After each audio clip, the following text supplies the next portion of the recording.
Glory Mountain po, pag dumadating po si Kibuloy, sakay ng chopper, may dala po siyang mga malalaking bag.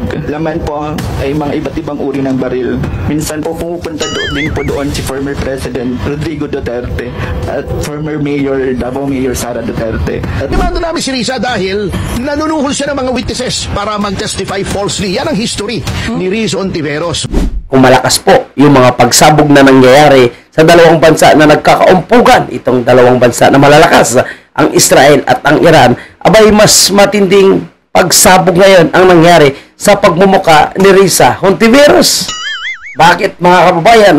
Dahil sa pagsalita nitong si alias Rene na umano'y isa sa binayarang testigo tanimwetes ni Riza Ontiveros laban kay Pastor Apollo Kibuloy at pilit pa na idinadamay si Bato, Senator Bongo, PRRD, BP Sara, and of course, yung abogado po na si Attorney Torion.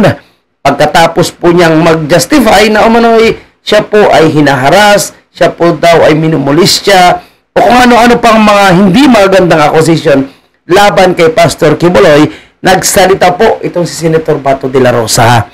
At nagsalita na rin itong si Attorney Torion at mga kilalang personalidad para kondinahin itong mali at di umano'y hindi masikmura na ginawa ng kampo ni Riza Ontiveros. At ang matindi pa dito, mga kababayan, ay may binanggit pa itong si alias Rene na di umano'y mukhang kasama at kasabwat pa ang palasyo sa mga tanim ebidensya na nangyayari dahil may binanggit din po siya, no, na yung si Saf daw po Lagdamio ay isa sa kasama at nakakausap po nila si IDG, DOJ, at marami pang ahensya ng gobyerno para lang masira itong si Pastor Kibuloy at mismo ang Kingdom of Jesus Christ. Yan po yung ating pag-uusapan. Siyempre, huwag kalimutan mag-like and share mga kababayan. Ang sabi ni Senator Bato de la Rosa, kung ito man ay totoo, hindi ko alam pa paano nila nasikmura ang ganitong gawain. Pati ako ay pilit pang idamay through fabrication of lies. Yan ang sinabi ni Senator Bato de la Rosa. How about Attorney Torion Gisunsa? Sabi ni Gisunsa, ito pala ang tunay na mukha ni alias Rene dahil nakita natin na may takip ang kanyang pagmumukha nung siya po ay nagsalita sa Senado. Mamaya ipi-play natin, no, yung sa Senado at the same time yung kanyang testimony para makita natin, no, na ito po ay nagtutugma. Ulitin natin, sabi po ni Mr. Gisunsa, ang kilalang batikang reporter, ito pala ang tunay na mukha ni alias Rene na ginawang testigo ni Riza Ontiveros sa Senate investigation on human trafficking. At yan po ang kanyang komento. Pagkatapos i-share naman ni Attorney Israelito Torion at sinabi dito ni Attorney Torion, grabe ka, foul naman ang ginawa ng kabilang kampo. Ito ang sinabi po ni Israelito Torion. And of course, yung kilalang online personality, no, kilala at syempre siya po ay nag-expose, no, sa bangag-bangag ng pamilya ni Bongbong.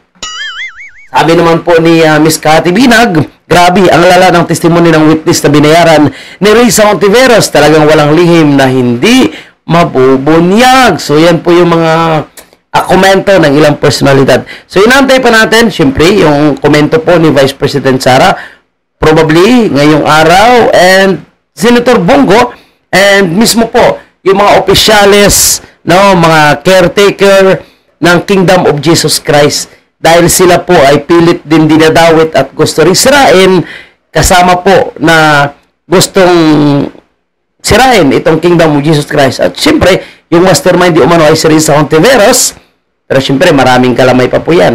Dahil nagbitiw po sila ng milyong-milyong pera para sa mga witnesses, pinatira pa umano sa kanilang kondo. At ang strategiya na ito, hindi po natin maiwasan na may kukumpara sa strategiya na ginagawa nila sa Parmali. And of course, yung ginawa din nitong si Trillanes, no, na mga nagtatanim ng mga witnesses. So, trabaho na pala talaga ito, diskarte na pala ito ng mga dilawan na pilit nilang binubuhay ngayon laban po kay Pastor Kibuloy. So, sige na, mga kababayan natin, balikan natin ano ang testimony ni alias Rene at paano niya ito binawi ngayon, mga kababayan. Riza Ontiveros para mag-testify laban kay PRRD, BP Sara at kay Pastor Apollo C. Kibuloy. The man just broke his silence, claiming he was paid by Risa Hontiveros to falsely testify against the Dutertes and Kibuloy. Ako po yung witness na nakatakip yung mukha. Pero Ayan na, sa hindi pa nakapanood at hindi po nakita yung pagmumukha ni alias Rene doon sa Senado, ito po yung kanyang pagmumukha. ngayon, hindi na sapagkat sasabi na ako ng totoo. Sa Glory Mountain po, pag dumadating po si Kibuloy, sakay ng chopper, may dala po siyang mga malalaking bag. Laman po ay mga iba't ibang uri ng baril. Minsan po pumupunta din po doon si former President Rodrigo Duterte at former Mayor, Davao Mayor Sara Duterte. At Yan ang pagmumukha ni Risa Hontiveros dito, no? Sa nangyaring investigation sa Senado. Mukhang kunwari, apektado siya, mukhang kunwari, concern ang putya, no? Yun pala, galing din po pala sa kanilang mga staff mismo, at syempre, sa kanya rin, kung ano ang dapat sabihin sa pagdinig na ito. Imagine nyo po, no? Idadamay mo pa si BP Sara, si PRRD. Ganyan po kadesperado itong lukang-lukang si Hontiveros na ito, mga kababayan natin. pag umaalis na po sila doon, dala na po nila yung mga bag. Lahat ng sinabi ko at kasama ko doon ay ginawa lamang ni Sen Risa upang papagsakin si Pastor at ang buong kingdom. Grabe, no? Sagad sa buto ang pag-uugali nitong putya na ito, mga kababayan. At kunin ang kanilang mga ari-arian. Ngayon po ay hinahanap at pinatakot ako ni Sen Risa. But honestly, I'm not even surprised. This isn't the first time her name's been dragged into something like this. Back in 2017, So, Risa was balikan natin, 2017, mga kababayan po natin, panahon ni PRRD. accused of kidnapping minors. Dinamando namin si Risa dahil nanunuhol siya ng mga witnesses para mag-testify falsely. Yan ang history ni Risa Hontiveros. Tingnan niyo po, mga kababayan, ha? Pati po, itong si Atty. Atty. Topacio, no? Ay alam na alam din ang history po ni Risa Hontiveros. Kaya nakakapagtaka kung may mga naniniwala pa sa mga ganitong klaseng tao, mga kababayan po natin, no? And gagawin talaga nila ang lahat na kasinungalingan para lang matanggal itong si Pastor Kibuloy, and of course pati na rin po itong si Vice President Sara. And ang sinasabi niyang patas po siya sa impeachment. Huwag kami, Hontiveros. Alam na namin ang tunay na kulay mo, Hontiveros. Di ba? Ay di ninyo alam, nandiyan ang kaso sa ombudsman. Kasama rin sa reklamo ang obstruction of justice. Bukod pa rito ang kidnapping dahil sa hindi pagbabalik sa mga magulang ng isang menor de edad na witness. At Di ba, Risa? Grabe, kilala ka na pala. umano'y paghikayat dito na huwag nang umuwi sa kanilang pamilya. Yung kapatid mismo nung sinuhulan niya, umamin, binigyan siya ng chief of staff ni Risa. Mas bastos yun. She Grabe, no? Chief of staff yan talagang gumagalaw dito. wasn't convicted, yeah.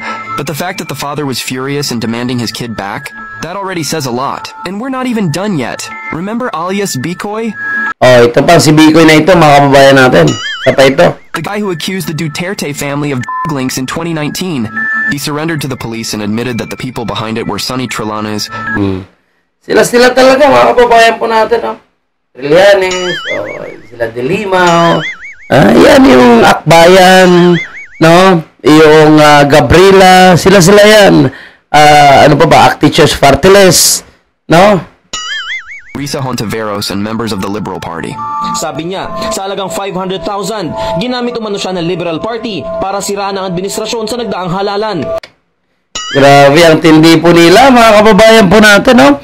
Yung grupong ito na ngayon na galit kay President Duterte, kay BP Sara, ito po yung walang credibility.